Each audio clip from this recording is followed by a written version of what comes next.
আজকের ভিডিওতে আমরা শিখব কিভাবে AnyDesk ইনস্টল করতে হয়।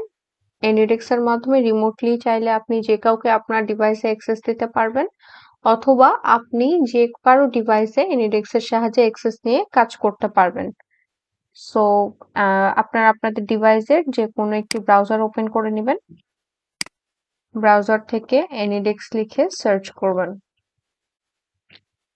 দেখবেন AnyDesk এর যে ওয়েবসাইটটা সেটা ওপেন হয়ে যাবে। এরপরে আমি ওয়েবসাইটে ক্লিক করব। ক্লিক করার পরে ডাউনলোড নাও ক্লিক করবেন। দেখতে পাচ্ছেন এখানে অলরেডি ডাউনলোড স্টার্ট হয়ে গিয়েছে। কিছু সময় লাগবে ডাউনলোডটা কমপ্লিট হতে।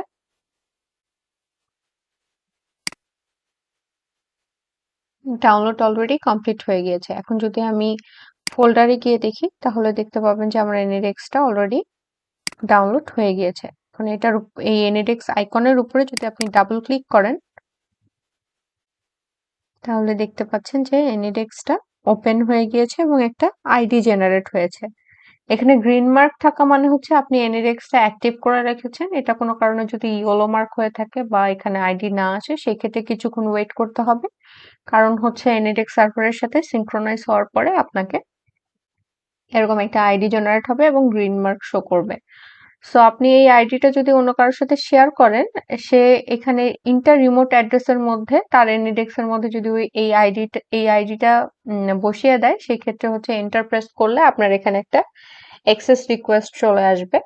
আবার আপনি যদি অন্য কারো পিসিতে বা ল্যাপটপে হচ্ছে রিমোটলি অ্যাক্সেস নিতে চান, সেই ক্ষেত্রে তার শেয়ার করা আইডিটা আপনার এখানে টাইপ করতে হবে। টাইপ করে এন্টার প্রেস করলে তার পিসিতে বা তার ল্যাপটপে একটা রিমোট অ্যাক্সেসের জন্য রিকোয়েস্ট জেনারেট হয়ে যাবে এবং সেখান থেকে অ্যাকসেপ্ট করে দিলে আপনি তার ডিভাইসে কাজ করতে পারবেন।